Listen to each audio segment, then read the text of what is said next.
Maryland is facing a multi-billion-dollar budget deficit. We know that Maryland is staring down the biggest budget crisis in the last 20 years. It has lawmakers looking for ways to close the gap. This year is going to be tough decisions.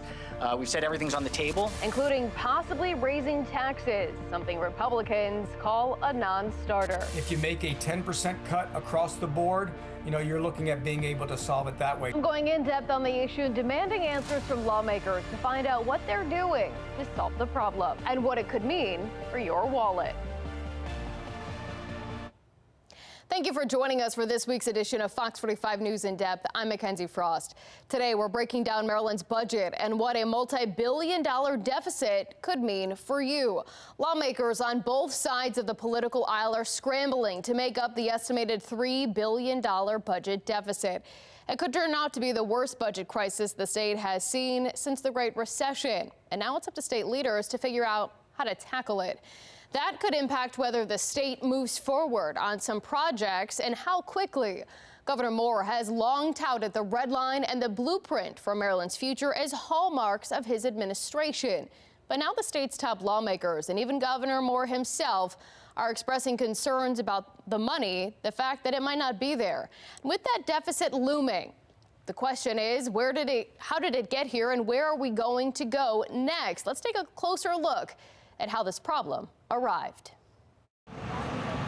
The state of Maryland facing a budget crisis. The latest projection showed the deficit continues to grow. Now, nearly $3 billion deficit in the next budget year. Governor Wes Moore, not mincing words, describing the situation to state leaders at a conference in December. We know that Maryland is staring down the biggest budget crisis in the last 20 years. The governor says the national economy grew 11% from 2017 through 2022, but Maryland's economy sluggishly grew by just 3%. So even though we weren't growing, one thing I did know is that we were spending. Because during that same time period, when we had 3% economic growth, Maryland's state budget increased by 70%. Now, tough decisions will need to be made in Annapolis. We've said everything's on the table. Senate President Bill Ferguson making it clear all options are on the table to make up the difference, including the possibility of tax increases. We are going to have to look at revenues in certain areas because when we look at the budget overall, the gap cannot be accomplished with cuts alone. How we got here is a question echoing through the halls of the State House and in communities across Maryland, especially when former Governor Larry Hogan left office. He left a multi-billion-dollar budget surplus. Hogan offering lawmakers a warning before his term as governor was up. It would be a mistake for the legislature to use its newly expanded budgetary power to return to the old habits of raiding the rainy day fund or recklessly spending down the surplus. We took that issue to the leader of the Senate. Do you believe that the decisions made by you and the rest of the General Assembly have resulted in the situation that we're facing right now? Look, first and foremost, I completely understand that question, and I can understand where Marylanders feel this frustration. If we had these record surpluses, how is it possible? Well, the reason we had those surpluses are the very reasons that ended up that the Biden administration did not continue. There were, and what people are blaming inflationary costs on, those surpluses came from the federal government providing resources to the states to weather the COVID pandemic. It wasn't as though there was some magical approach to governing and budgeting. It was that we had a massive influx of about $4 billion from the federal government that the state was able to put in reserves. Governor Moore says the influx of cash from the federal government should never have been seen as extra reserves. Billions of dollars from the federal government is not a structural surplus, it is a sugar high. Senator Ferguson says the cost for entitlement programs like Medicaid, inmate health care, and child care subsidies have been miscalculated, leading to higher than expected bills that must be paid. When we think about where the dollar challenges come from, it is from entitlements being above projection. It is not because of inappropriate spending in any way. Another layer of concern in the budget equation, how the incoming Trump administration might impact the state's bottom line. President-elect Donald Trump and his government efficiency czars, Elon Musk and Vivek Ramaswamy, have promised to move tens of thousands of jobs out of the D.C. area, which could impact nearly 1 in 3 federal workers in the Washington region, and Maryland would be no exception. Roughly 10% of the state's workforce are federal workers. Governor Moore notes the federal government is Maryland's largest employer. Maryland is uniquely reliant on our federal coffers. And historically, that actually means that our state has been able to coast, that our state's been able to move with that comfort. But as a result, it also means we are remarkably vulnerable to changes in our nation's capital. But Republicans decry the reliance. Government is designed to provide services that are needed and necessary in the most efficient way possible for the benefit of the citizens. This is, like government poli-sci 101, and we've lost sight of that. The reality is changes in D.C. will impact us at home. Lawmakers will have to figure out a way to dig out of the growing budget hole. Democrats and Republicans agree. One way is to grow the economy. But GOP leaders argue you cannot grow the economy by raising taxes. So far, the details about how leaders plan to come out of the deficit are scarce. Governor Moore will present his budget proposal in mid-January, giving lawmakers a better look at how he wants this to be done. The only question is, will it work? As we wait to see how the governor plans to address the deficit, state lawmakers are already proposing ways to address it. As you just heard, many Republicans argue tax increases are not a sustainable way to grow the state's economy, and then Marylanders won't be able to afford any more hikes. Problem is, in Annapolis, raising taxes is actually the easiest choice you can make, and they do it all the time when they're in charge. Marylanders cannot afford, we're talking about businesses leaving, the economy being stagnant. Marylanders in general, families, retirees, small businesses, cannot afford more tax hikes, higher cost of living. We're coming up on New Year's, and most of us try to make some kind of New Year's resolution. And I think for us as Republican caucus, we think that Maryland state government needs a New Year's resolution to cut back and lose some weight. With conflicting opinions on how to combat the budget crisis, I spoke with the state Senate minority leader to talk about what might come next. I think we're in a very dire situation. We spoke with Senate Minority Leader Steve Hershey about the budget crisis in Maryland. It's going to dominate the 2025 legislative session. We're going to have to figure out a way, obviously, to close that deficit, the current deficit. But what people really need to understand as well, too, the looming structural deficit reaches almost $6 billion. So double the $3 billion now, reaches over $6 billion in the next 2 years. So how are you guys going to close this gap? I mean, we've heard Governor Wes Moore, the Senate president, say that they have a high bar for raising taxes.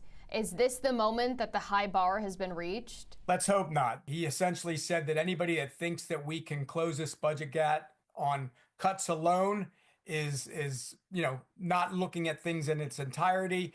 I think that's a bit short-sighted. I do think when you're looking at a $64 billion budget, $2 to $3 billion off the top of that, 5% is something that probably could be manageable with cuts. If you look at just operating costs of the government, what it costs to pay salaries and do that type of work, about $28 billion.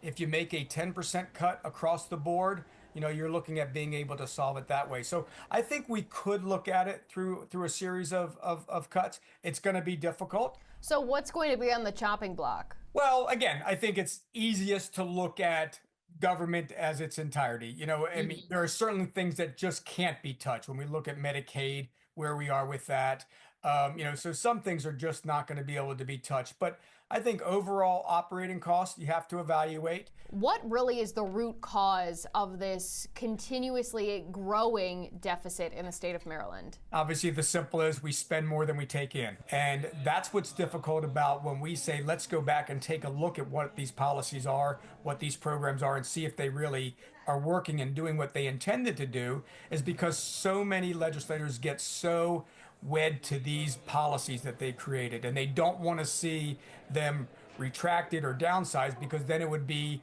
that the policy wasn't good to begin with. But I think that's incumbent upon all of us to evaluate that way. But that's the answer, Mikenzie. They just keep pushing policies that mandate spending, and they have no funding sources once they do those. When Governor Wes Moore took office, he made it a point to make state hiring a priority.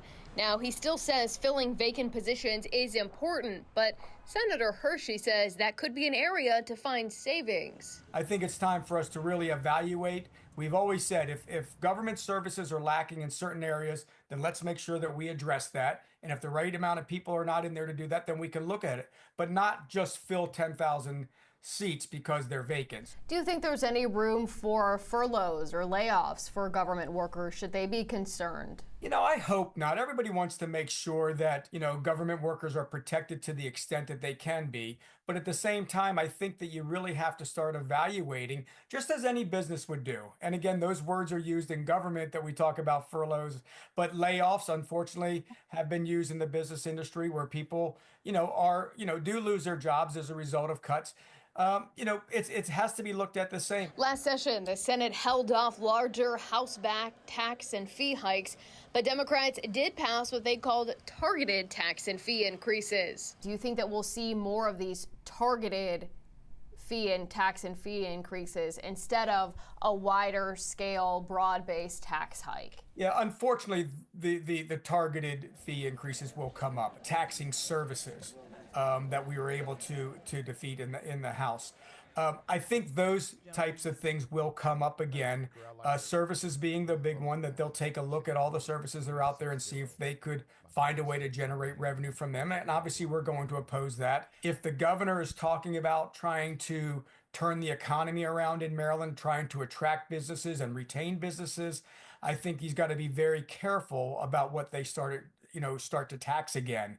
You're certainly not going to be able to come in and say, okay, we're going to tax these services and then try to bring that type of business into Maryland. I don't think that just raising revenues is the answer, because again, that affects everybody, and Marylanders are taxed enough already. When Governor Moore originally rolled out this year's $63 billion budget, he said he wanted to avoid tax hikes. But the final version of the budget did include increased revenue from taxes and fees. We just heard a little bit about that. Some of the changes include raising the state's vehicle excise tax and repealing the trade-in allowance exemption. The state also increased registration fees for certain vehicles and added a $125 electric vehicle surcharge.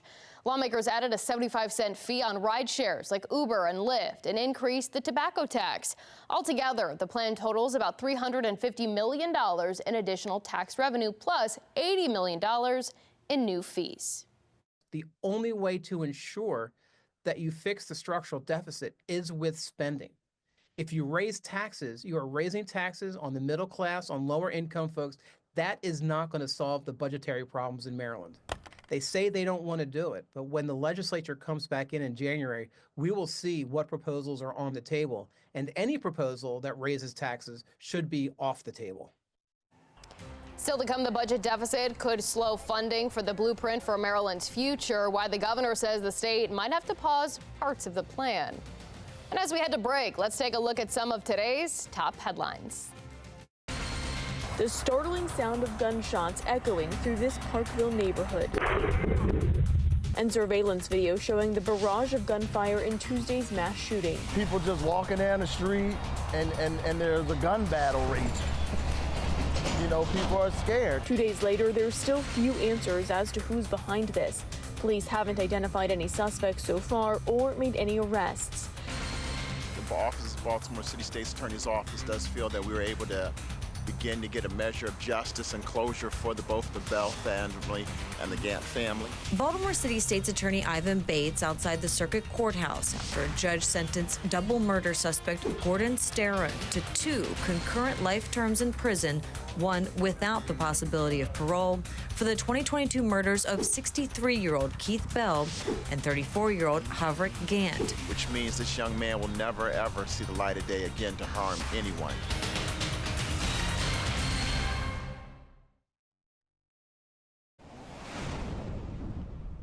As we gear up for the next legislative session, facing a looming budget deficit, Governor Moore is calling for some changes to the blueprint for Maryland's future. That's the billion-dollar plan that would allocate tax money for public education across the state. The governor indicated back in August that the plan would need some changes. He made those comments right here on Fox 45 News In Depth. But for the first time last week, Governor Moore said the state may need to put parts of the blueprint on pause. This year, I will propose a pause in the implementation of collaborative time provisions in the blueprint for Maryland's future. But the realization of that promise doesn't come through strict adherence to formulas at all costs. The realization of that promise comes from making sure that our investments are actually linked to student success. Our fidelity is to our students. They are not to our formulas. Joining us now is Project Baltimore's Chris Pabst. Chris, thanks for being here. We have been following the blueprint for years. You know the details of this inside and out. The governor says some of the teacher mandates just aren't feasible right now because of the teacher shortages across Maryland. What do you think will be the biggest hurdle for the full implementation of the blueprint? Well, I think a lot of this blueprint, the blueprint for Maryland's future, the Kerwin plan, as many people call it, I think a lot of it is not feasible. But you got to go back to how this really started in 2020. You go back. The country is shut down because of COVID, and the legislature decides to pass the largest education funding increase in history in the state of Maryland. Then Governor Larry Hogan vetoes it, says this thing is not going to work, too expensive, not enough accountability. The then comptroller of the state, Peter Franchot, says the same thing. He's like, we cannot afford this.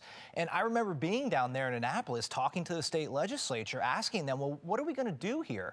And they kept saying, and I remember this like it was yesterday, we have enough money to fund this for 3 years. Well, 3 years as of now is over. We are now in the 4th year.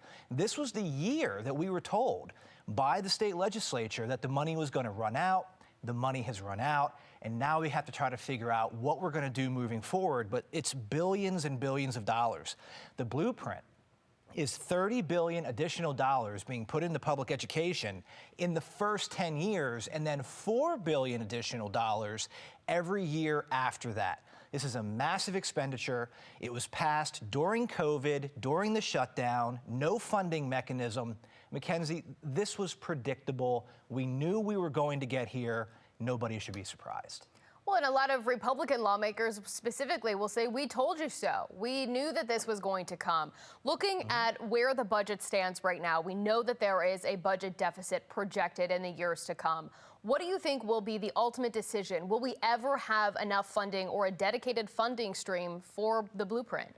I think a lot of different things are going to have to happen. It's kind of hard to see how this is going to get paid for without tax increases, without more fee increases, whatever they may be. Last year, a number already put in place, but I think there's probably going to have to be more. The Republicans in the legislature have said we have to extend the blueprint. Full implementation, as we said, $30 billion in 10 years.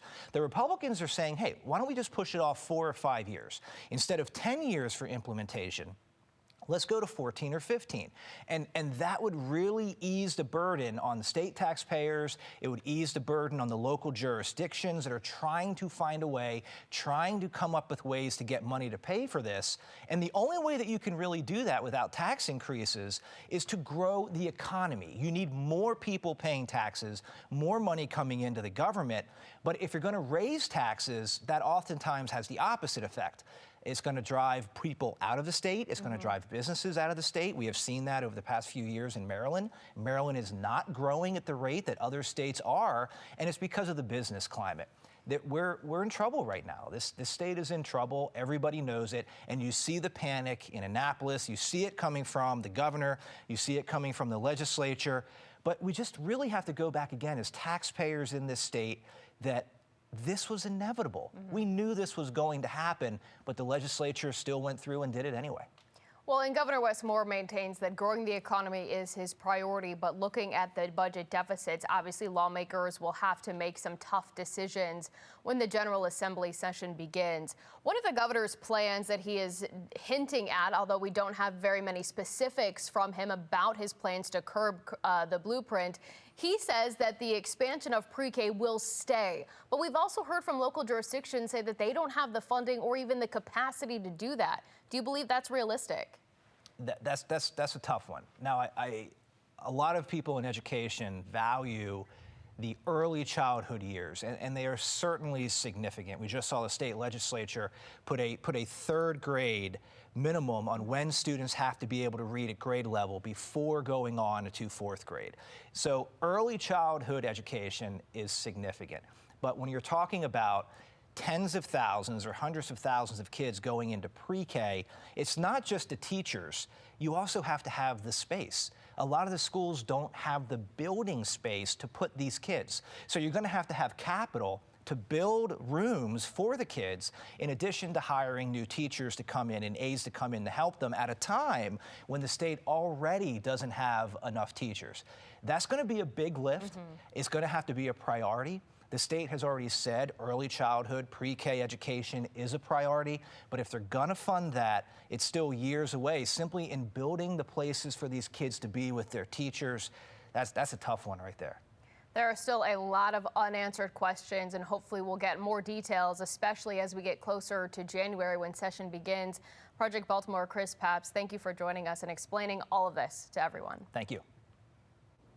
Now, there are questions about the future of the Red Line in Baltimore City. Fox 45 News has spoken with lawmakers and experts who say they don't think the project will get off the ground because it's unlikely the incoming Trump administration would provide any federal funding for it. Senate President Bill Ferguson says he believes the Red Line is unlikely, saying even if the federal government does come through, the state doesn't have the resources. At the moment, no, the resources do not exist for the state share. So in the case that it moved forward, we would have to have very real conversations about how we are going to change our transportation expenditures or raise money to develop the plan. Baltimore City Mayor Brandon Scott responding to the Senate President's comment, saying he recognizes securing funding for the Red Line will be more difficult under the Trump administration and the budget deficit, but the mayor says he's still hopeful the project will move forward. I think that we have to just commit ourselves to working with our partners in the state to make sure that all transportation funding for MTA, in particular here in Baltimore, and things like highway user revenue, that we're able to figure out long-term solutions so that we can build the transportation system and infrastructure that we need in the city. And I know my good friend, the Senate President, is willing to do that and is going to be leading on that in his role, and we'll be here in Baltimore advocating and supporting any way that we can. Fox 45 News will continue to follow the developments surrounding the blueprint for Maryland's future and the Red Line. You can follow along both on air and on the Fox 45 News app. This week we asked what you would cut from the budget first. We'll take a look at some of your responses right after the break.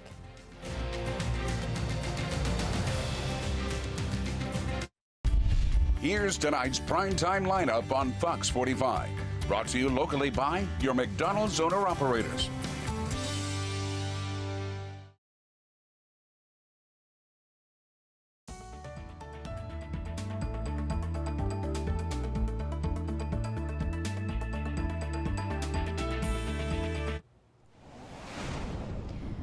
This week we asked what you would cut from the budget first. Let's take a look at some of your responses. A lot of people had the same idea. Let's take a look here.